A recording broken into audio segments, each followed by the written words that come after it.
Oh, hey, everybody. Welcome, first of all. My name is Julie Stevens, and I'm a trauma-informed somatic spiritual coach. And I'm also a psychedelic facilitator in the Bay Area. Today, I'm so happy to be interviewing Sarah Knapik, who is my friend, Bufo priestess, spiritual coach, who is stewarding Oakland's first 5-MeO DMT church, and it's called Altar of the Heart. I'm really excited to be here with you, Sarah. I'm super excited to be here with you too, and where this conversation is going to flow, and for all the Mhm. insight that hopefully the listeners will receive from bringing our wisdom together over the next coming. Yes. Okay. So, first thing I wanted to ask you about is the church. What do you want to tell folks about? Tell me about it. Tell me about the name. Yeah, thank you. Well, last week we're towards the end of December here while we're recording this. The state of California officially approved my religious church, Altar of the Heart, where I can serve sacramental 5-MeO DMT, which is bufo medicine, which comes from the Sonoran desert toad. The compound in it of 5-MeO DMT is also named the God molecule and helps you really find that love inside that you might be looking for your whole life in all types of external ways. For Mm, me, it felt like a lock and a key coming together where I realized I was one with everything and I just cried. It was something I had searched for my whole life. And when I felt it, it felt so familiar, like I knew exactly what it was.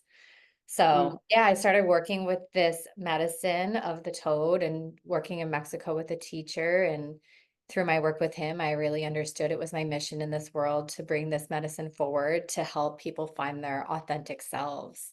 Mostly have been working for women with the past few years. And yeah, feeling full circle here in this moment of having this church approved because it's me and my full authenticity to, yeah, it feels like lead this movement of helping people find God within and bringing community together, like-minded community to get together with the same values. awesome. Awesome. I love that. And I love the name Altar of the Heart. And tell us a little bit about how that came to be. If you want to talk about your tattoo, how you had the vision. I just love this story. Yeah, actually, it was working with the medicine of Wachuma, which I'm sure we'll talk to about at some point on this podcast, because I Mhm. know that's the psychedelic medicine that you facilitate, was one of the first medicines that really showed me that I was God and God was me. And this was like a week before I left to go to Mexico for a super intensive training with the toad to learn how to facilitate. And this tattoo idea came to me, which was like two snakes, perfect in symmetry, direct reflections of one another. So, whatever I think and believe to be true is what is created in my outside world. There's no barriers because I'm the creator, and that God speaks to me through my heart.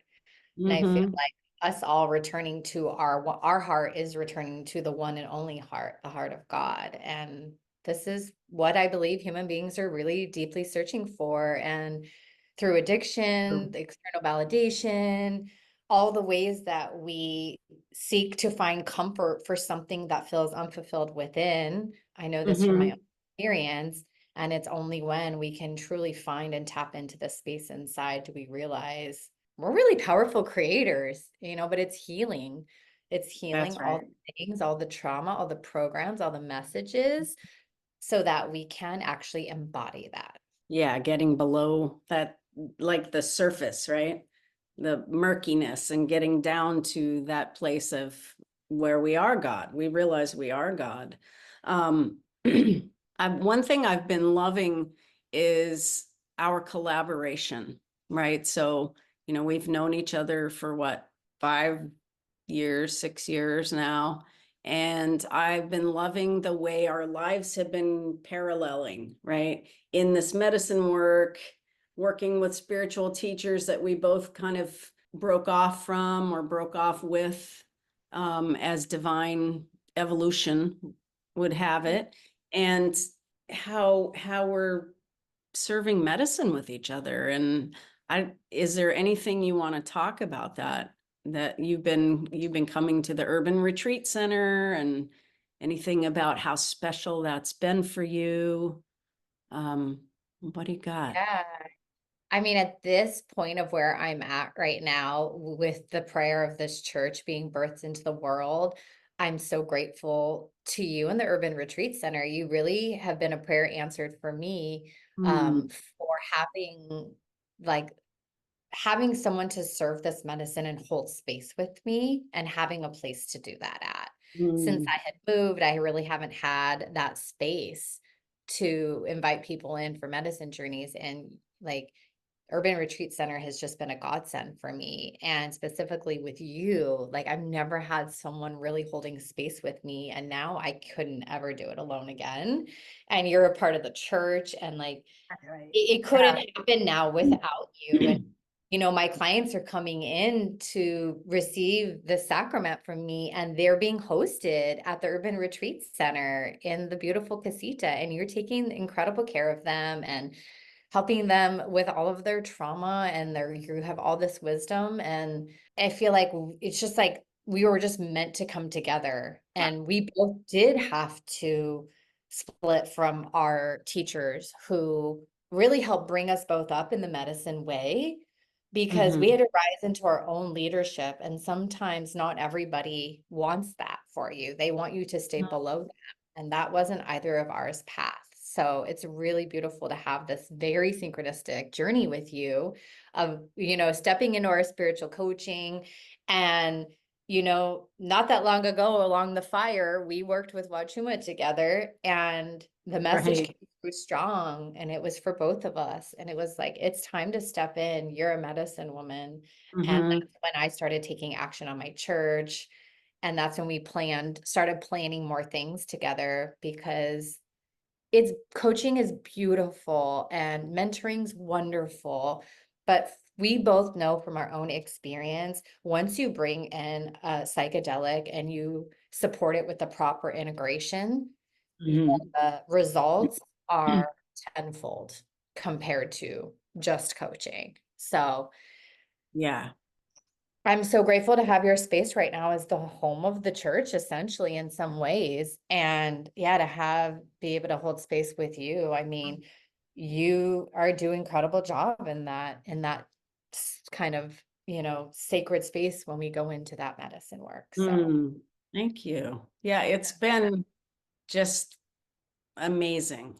I don't even have a word for it beyond that, but truly divine timing and divine evolution. Um, the other thing that going along with talking about like our collaboration, that blows me away and is so beautiful and important for us to be bringing forth our medicine relationship and our friendship in that way, is being in divine feminine leadership, right? And I feel like on this planet, especially in this country and in our communities, it's so important for us as women to be stepping up, right? And as medicine carriers, as medicine holders. Is there anything that you want to talk about around how is it for you stepping into that as a feminine leader? That you're now, not just now, but you're a role model for other women. And what we're doing is like, oh, when you can see somebody who looks like you or who has similar attributes as you, it makes them go, oh, they can do it. I can do it. yeah, I love that you brought this up, and you just like hit the point right there. It's when I'm in my full authentic path and stepping forward, then they can see they can do it too. So it's like by default, we become an inspiration or an example. And I like to call this like embodiment of our work, right? So we are the embodiment of it, and it attracts in the women who also want that for their path. And Mhm. being real with that journey, right? Like when my clients reflect back to me, how far I've come, or like, how do you get there, or whatever it is, I'm like, I'm just like you. You're just watching someone who's in devotion and doesn't give up. Like, I Yeah. just keep going. And there's a lot of dark places on this path. Like, this isn't a rainbow roses path. It's actually opposite. It's like Not? flipping No. over every single rock, right? Because underneath it is that little girl who felt unloved, unsafe, not good enough. And if we Yeah. keep coming back to these core healings and alchemizing another layer, it's like, okay, I can do this, right? And filing for the church, you were right there with me.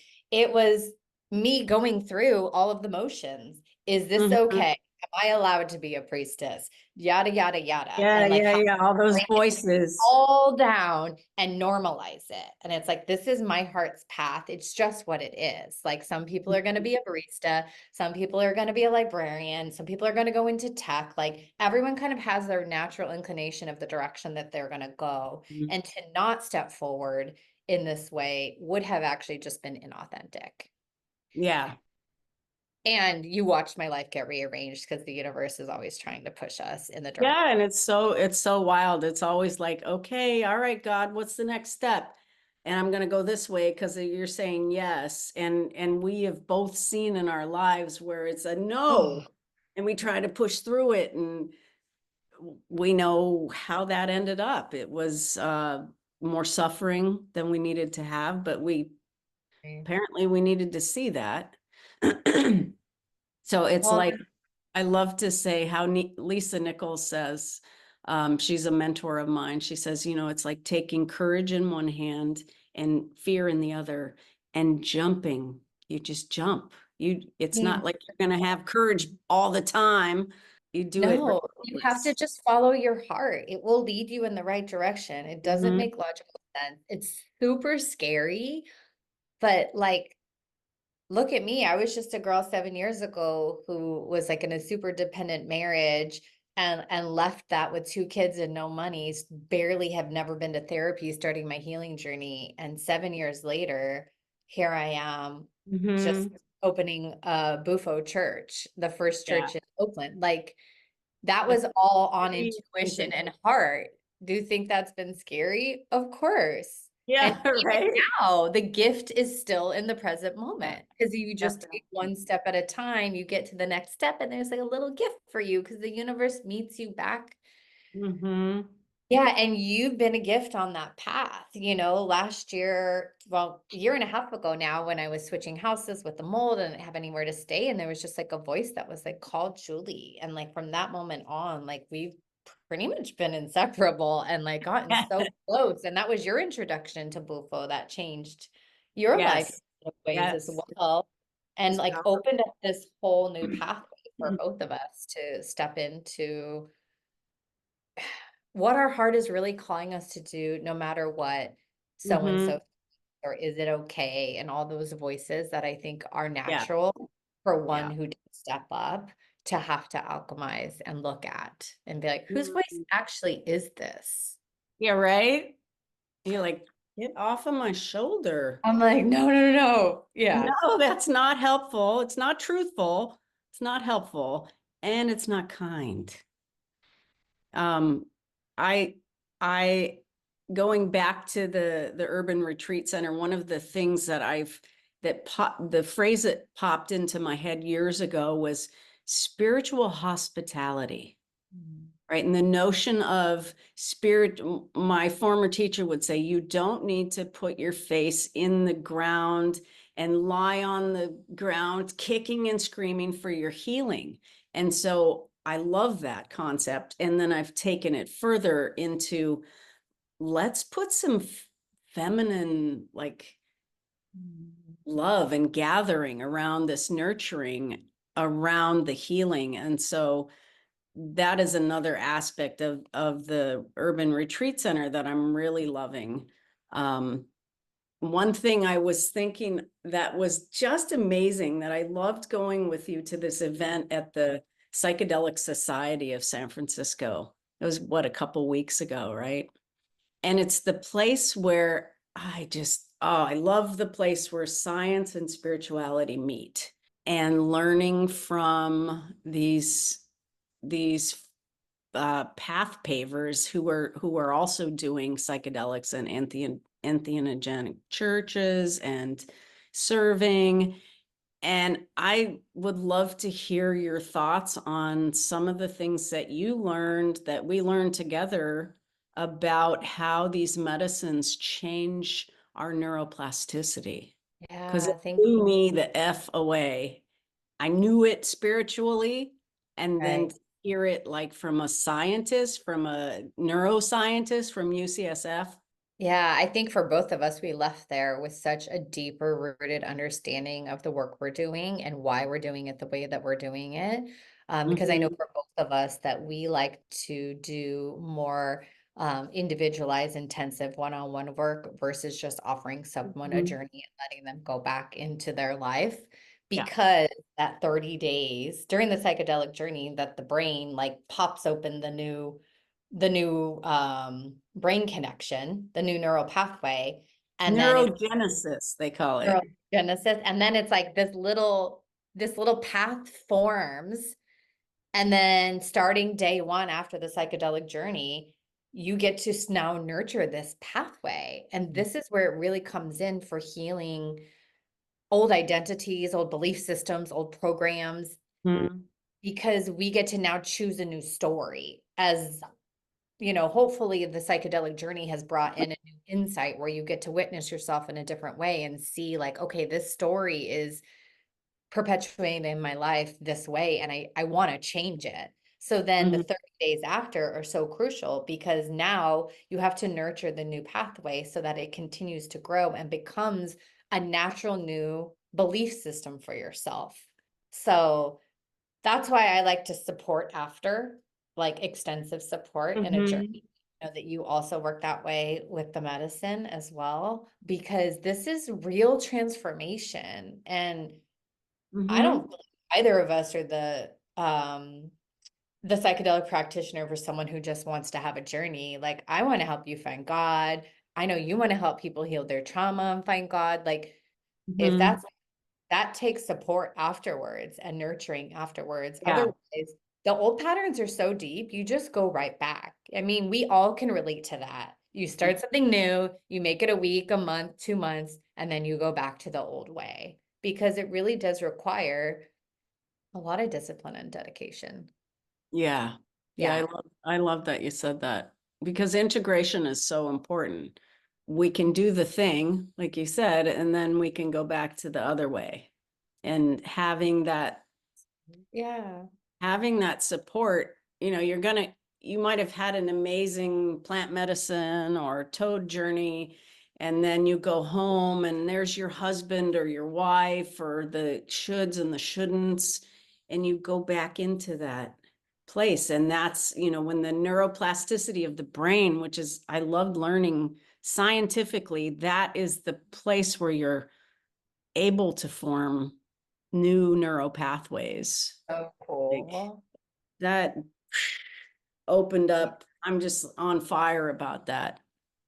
It So really shows too, we're the ones creating our own reality. God's inside of us. We're co-creating it with all the that's energy true. outside, but it's vibing off of us. So we might want something, but if our brain thinks something different and we're unconsciously thinking it, we can't get to where we're trying to go. So that's why I love working with psychedelics because they help you see things from a new perspective and Mm-hmm. realize, okay, if I can change my perspective and stick with it, embody that new perspective, your whole outer reality changes.